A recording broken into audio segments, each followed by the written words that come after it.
Leo, hi. Great to see you and great to see my subscribers just in time for your Leo June 2020 reading. Well, Alexandra, you said that you were looking forward to seeing the Thoth Tarot deck. Well, here is the Thoth Tarot deck for you this month, Alexandra.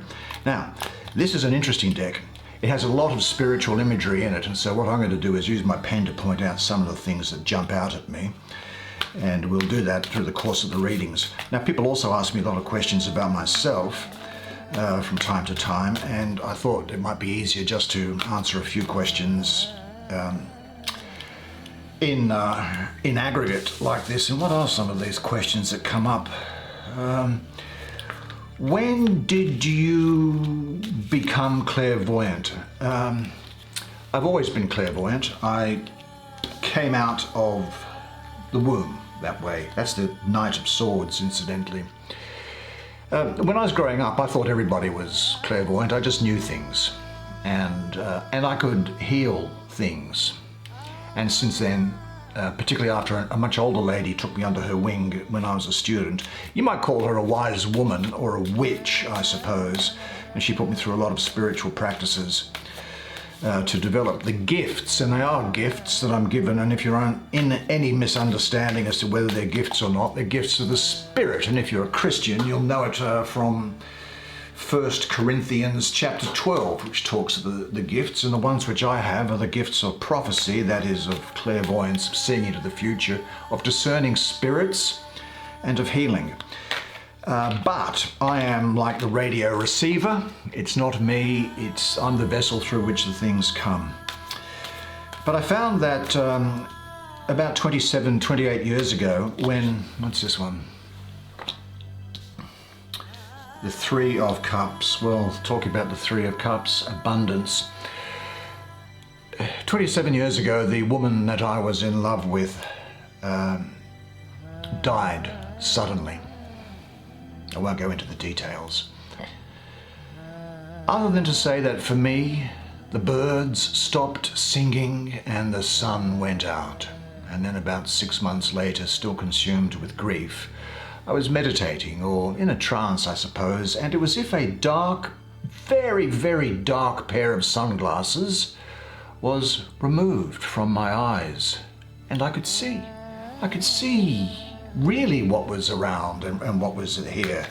It was an inner sight as well as an outer sight, and a knowledge, a certainty of the world beyond. Let me see what else there is here that's fit to print. Do I work? Well, I don't have a day job and I don't have a night job, and I haven't had a day job or a night job for longer than I can remember now. I cashed in everything in the dot-com boom, and what's that, the Seven of Wands. I do this, and it's provided me the ability to be able to pursue spiritual work, to do healing, that is where healing is within the plan of God, to discern spirits and to guide them, because sometimes it's very hard to talk to put your finger on, but sometimes they get kind of caught up in the wrong plane and for the wrong reasons. Very often because of great hurt or love that they have felt for someone. I mean, there was a house that, when you say it was haunted, that I went to the other day, and the ladies, the spirit was that of a woman who had been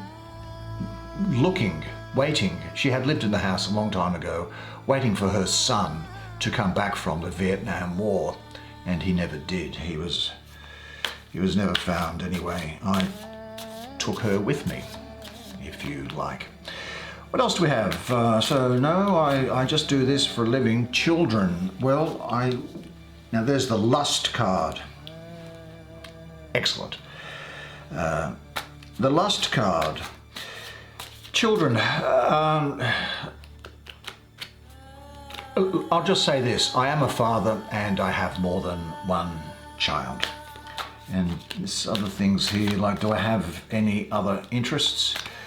Look, for many years I have studied to to high levels, physics, that is cosmology and quantum mechanics, evolutionary biology and philosophy. That's the Ace of Wands. And I can tell you that if any physicist or biologist or chemist or philosopher tells you that there is no God or nothing else other than this realm, I know what they're talking about, and I know they are wrong, because I've seen it and I know it and I've felt it. Anyway, that's enough talking about me. Let's talk about you in this reading now. Here we go then. Let's have a look at this card here, this Knight of Swords. Gee, I'm getting a lot of Gemini and Taurus energy around this for you, so I think those sort of people might be important for you during this month. Well, the Knight of Swords, here he is, flying high through the air above Sirius clouds, holding two swords, one short and one long. He has wings on his back, and there are three swallows. There they are, that are following in his direction. This is really him at his best, when he's not always soaring intellectually, because he can get lost in the dark clouds of the mind sometimes. Let's have a closer look at him. Why am I getting this Taurus energy around here? Let me just view this light a bit. There we go. Now, why am I getting this Taurus and this Gemini energy around here? So I think it's because we have and you will have the energy of the mind in Gemini with the influence of the stability and determination of Taurus. Yeah, very much so here. Well, here we have a knight on his horse. Now he's going for his goals without any distraction. Now his wings really represent the four directions of the compass, and he is traveling southeast. The sword, well, that's a symbol for air and the penetrating nature. This is it here, the penetrating nature of the intellect to see through things here. The dual blades, I think, really are also something of a symbol for Gemini. The long sword, well, the hilt of it's almost got a symbol for Gemini in it. I think, though, that there can sometimes, there's a couple of sides to this character, I think, and it is this, that he can sometimes apply too much force to small things, which may result in domination or pettiness. This is a poor application of his mind, and sometimes he can be involved with malice or even rage or revenge.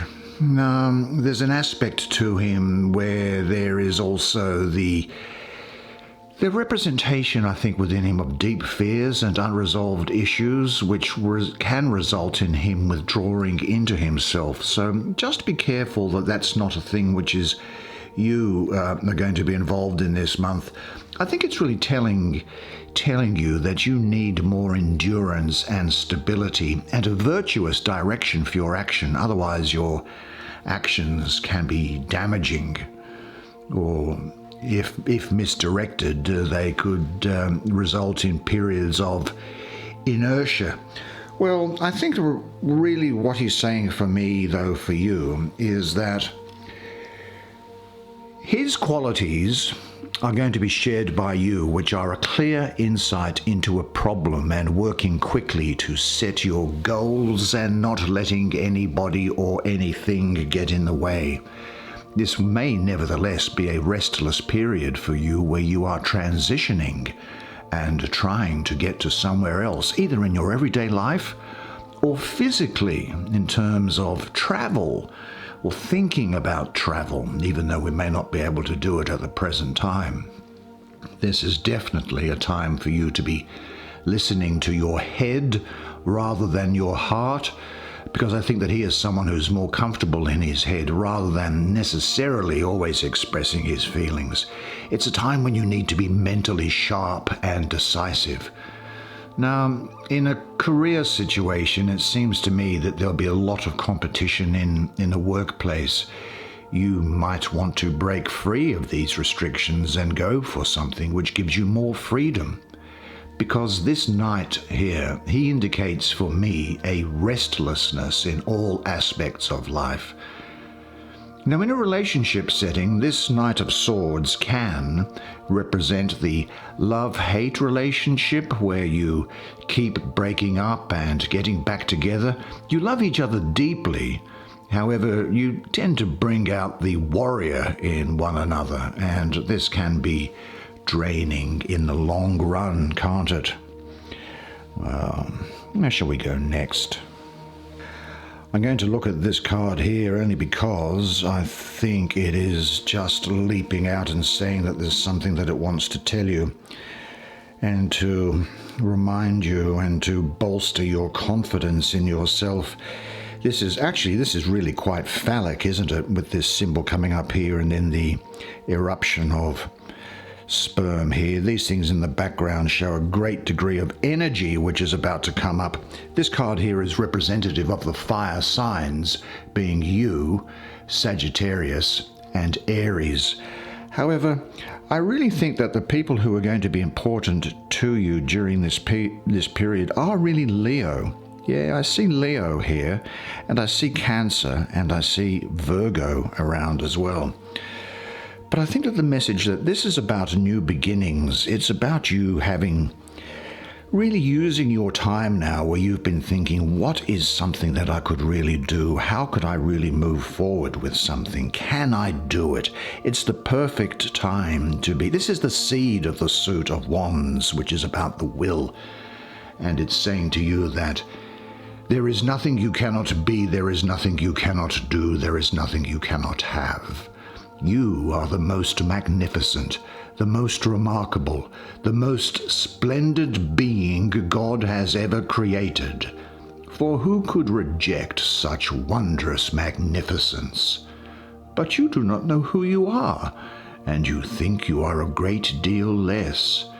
You are your own rule maker, and you are the only one who can assess how you are doing. All you see in the world is your idea about it. Life will take off for you when you choose for it to. An idea becomes a thought becomes a word. Say it out loud, words have power and they echo all throughout eternity. A word becomes an action, and if you are going to do it, then start and go all the way. Do it. Do it. Seize the opportunity. Rejoice in it. And let no power on earth take it from you. Yep, really that is the message of that energy from the divinity which is coming through for you. And while we're at it, why don't we have a look at this card here? Wonderfully called Lust. Beautifully so. It really is a card, I think, that says you should take hold of life and seize it, just as this was saying to you there. This is not a time for hiding yourself away. Now, if I can just move in a bit closer so that we can look at some of the imagery on it. There is, of course, as you would expect, a great association here with the sign of your sign, Leo. And this, you might be asking yourself, is what? Well, this is a biblical Hebrew letter, the letter Teth, which means serpent.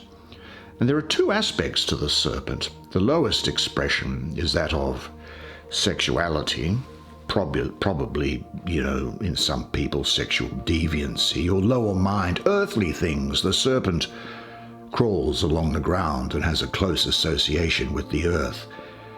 And in the highest expression, we have the Kundalini Serpent, the divine energy in the base of the spine which rises up through the chakra system. Now the serpent is also seen in the top of this card here, and this lion has a tail which is a serpent, but it has a lion's head, doesn't it? Well, the woman in the middle, she represents the desires and the pull of the lower nature. And, well, there's nothing wrong with that. She's holding, I suppose, a holy grail that's here. And what we can say is also that the red reins, which are in her left hand, now she's holding the Holy Grail in her right hand. The right side represents spirituality. It is the East, and you may recall from biblical tradition that the Garden of Eden was placed in the East in the Genesis, chapter 2 or 3, whatever it is. And in her left hand here, she's holding the red reins on the lion. The left side is the carnal side, the right being the spiritual. And so, for example, we do have that Garden of Eden story. Now, this is another serpent phallic symbol that's going on here. And it has, 1, 2, 3, 4, 5, 6, 7, it has 13 rays coming from its head. Now, 13 is the number of the biblical Hebrew words for love, akad, and unity, Ashbaugh, and they added together to have 13 letters. So love and unity is what is associated there. The seven-headed beast, well, there's an angel, a saint, a poet, I suppose, a woman, a man of valor, and a satyr. A satyr, of course, is someone who is lustful, drunken, and was one of the woodland gods in Greek mythology that enjoyed getting into things. On the horizon, though, which is up here, there is new life coming in here, and there are 10 stars which are around the outside of this thing here, and they are replicated by 10 below, which is a part of that hermetic message of as above, so below, the meaning of which I'll go into in another occasion because we don't have time today. But I just noticed that's an interesting esoteric image in the card. Now, the lion is trampling on what appear to be saints here, or clerics. And what's happening here is that this beast is ignoring their purity as they are in denial of their nature as humans. We all have a carnal side, and if it is repressed, it can just as easily be a burden to us, just as much as always relenting to it would be as well. Therefore, in the Eastern tradition, the Buddha talked of walking the middle way. I think really what we've got going on here for you, there's actually a lot of, and again, I won't go into it at the moment, but there's a lot of depiction here of things which one would use in sex magic. But as I say, I won't touch upon that now. I might do a separate video on sex magic for people who are interested.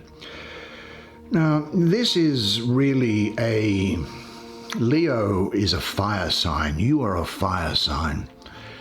And I think that this is you feeling a new impulse for creative growth in your life. The dance of life becomes precious to you when you connect with what gives you the most passion. Every moment is a new beginning, you know, isn't it? Every moment is a new beginning. There we go. And each moment is an opportunity to perceive ecstasy about just being. The past no longer holds you. There is only the moment. And this is allowing your creative force to flow through you, driven by your passion and unburdened by your past.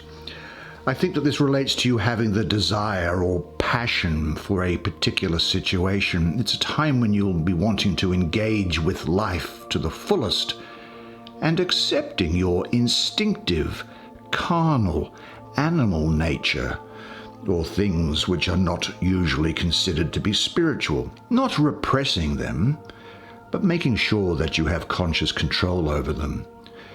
There's nothing wrong with sex, and a God is not going to judge you for your sexuality. I think this is also about you using your courage to follow your passions that serve for your highest good. Now, there's a possibility here of a sexual union or passionate relationship with a great degree of sexual or emotional intensity. And I think that this is about you being comfortable with your sexuality. It can also, I think, relate to you doing something because you are passionate about it and without overanalyzing the situation. Lust does not need to have a reason. Where shall we go? This is obviously where we are turning next. Well, this is, of course, the Seven of Wands, valor. Well, valor means great courage in the face of adversity, doesn't it? Now, in this Seven of Wands, we have the six balanced and harmonious wands, which probably were in the Six of Wands, now pushed into the background by this seventh wand. See, these six harmonious and balanced things have been pushed into the background by this distorted looking club with flames directed randomly and without focus. Now, the astrological glyphs, and the author here has referred to Mars being in Leo, new again, they're off center with Leo to the bottom right and, of course, Mars to the top left. Now, if I'm looking at this, actually, I personally don't disagree with this attribution. The only difference that I would make to it is that I would say that this energy here is Mars ruling the third decan of Leo, 21 to 30 degrees, or August 12th to August the 22nd. That's what I would say is the astrological attribution of the card. Now, Mars gives a final input of that warrior-like quality, warrior-like energy to the natural courage of the sign of Leo in the last decan. Leo rules the heart. Did you know that? And so Mars gives you the courage to fight for the heart's desires. Mars encourages you to stand your ground and fight for what you believe in. Now, Mars and Leo normally get on quite well in my experience, but in this case, this is a 7, and being so far away from the Ace of Wands and so far down, that harmony that might exist, and I notice that these are off-center, these two things, so that harmony that might exist isn't there. The other thing is that the number 7 for me has a mystical association with the planet of Venus, feminine, Mars, masculine. And so the feminine energy of Venus, which rules the number 7, doesn't sit well in the card with Mars coming into it. You might think that it is only your Mars energy, which is pretty well all that is keeping you going in a situation. And it might feel that you are fighting a losing battle. Now, Mars in Leo usually indicates somebody acting with authority and power, but in this card, I think what you are going to have to be doing is you will need to be using all of your resources in a very difficult situation, and there could now be a lack of focus, possibly even some sort of desperation in the way that you are behaving. You see, this central wand here is really more like a club, which suggests a disruption of the balanced energy of these 6 wands that are behind it. There's disorganized force in dealing with adversity, and the color of the card here is different to these. Of this club is different to these. It's turning red under the influence of Mars. Now, if you look at these, actually, I'll bring it down a bit closer again so you can see it. If you look at these lotus blossoms here, They're generally the color of, they're like a blue sort of color. Now, that blue color does have a lot of association with the planet Venus and with the goddess Venus, but here the blossoms are closing up and they're starting to turn red under the influence of Mars, because gentle Venus does not thrive with Mars. Hence, these lotuses are starting to close up. Now, the Phoenix wands, these things here, they also are showing the red of Mars at their ends.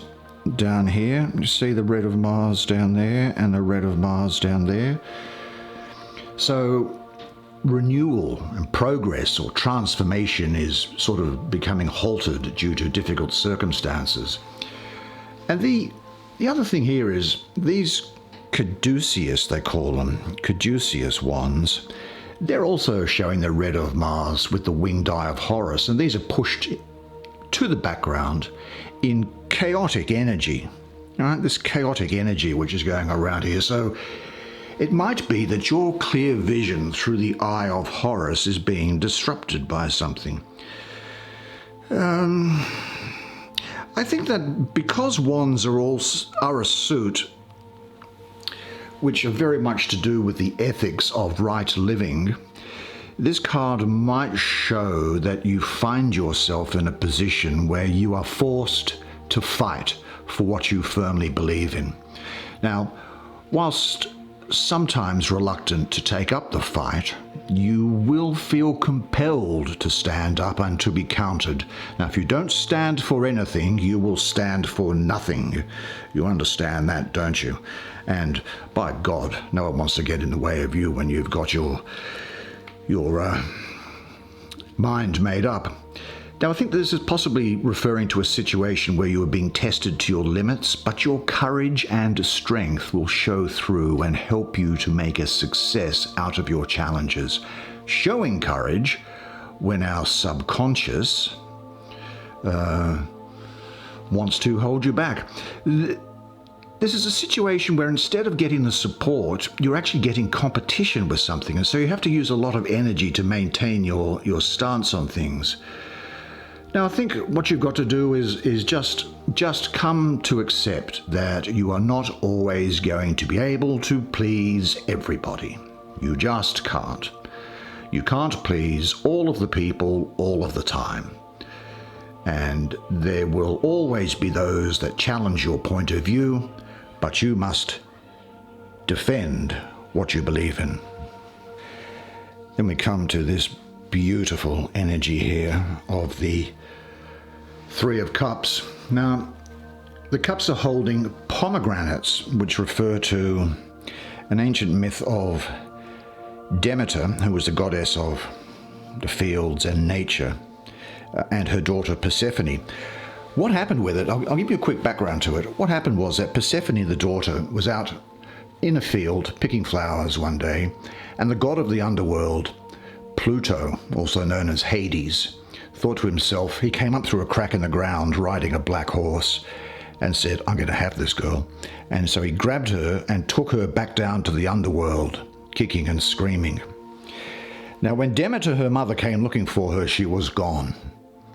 And Demeter then said, right, I'm now in grief and I'm going around searching everywhere for her. And while she was around searching for her, nature stopped. And that's where we get the idea of winter coming from. Now, in the underground, it was said that if anybody stays in the underground and eats anything, they have to stay in the underworld forever. Persephone refused to eat despite the continuation and the ministrations or the threats of the god Pluto to have her eat something. Ultimately, what happened was that the god Zeus saw that everything was going mad on the planet Earth, and so he sent the messenger Mercury. Mercury is the messenger of the gods, down to the underworld to go and negotiate a deal with Pluto. Because what had happened was that because she got so hungry, Persephone ate one seed from the pomegranate, just one seed, but eating that one seed condemned her to stay there forever. Now, Mercury and the god Zeus above, the king of the gods, said, well, this is a bit wrong. And so the deal was hatched whereby Persephone could come up out of the underworld for like 6 or 7 months of the year and be with her mother. And then everything grew. Springtime came, and then summer.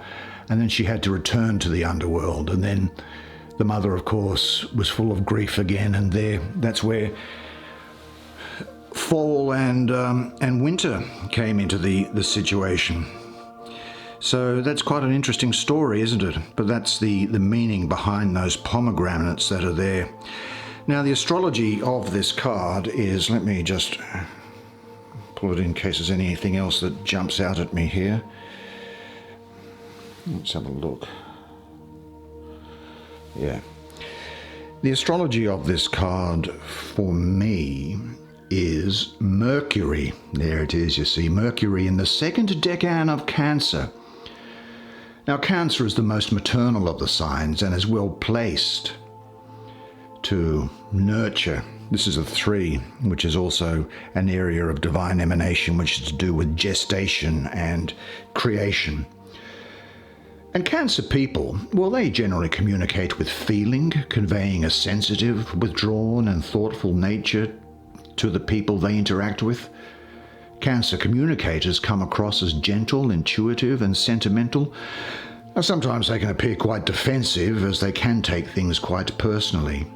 But we've got Mercury here. Now, Mercury is will and communication into Cancer, which is nurturing. So you will find that you are able to express your feelings fully with people who enrich your life, and to those people that are important to you. Now, the 1, 2, 3, 4, 5, 6, 7, 8 lotuses here. Well, again, mystically, there is an area of divine emanation prior to the existence of the universe, which is associated with Mercury. So there's Mercury in these lotuses here. There are 7 streams coming from the cups themselves. 7 is associated with Venus, and it symbolizes the love uniting Persephone and her mother Demeter. Now, the background here, the skies are all clear, so it's good news, and 3 cups, one elevating themselves above the other, which shows that there is one person probably that you should definitely be saying I love you to. This is a time of sharing your success and joy with friends. Life is feeling good, and you won't be short of the necessities. You might hear of the birth of a child, or of an idea or a goal, or you come up with an idea or a goal. It's a good time to express yourself with others in a way which nurtures and motivates them, and enjoy your riches at the moment, but be aware of their limitations and don't get lost in them. Well, what a very interesting spread for you, and that's the way it is for you this month.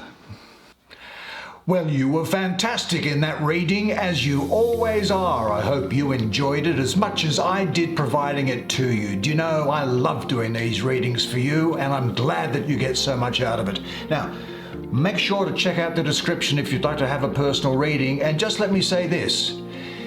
You are a legend, and I look forward to seeing you again next month. But until then, it's bye for now.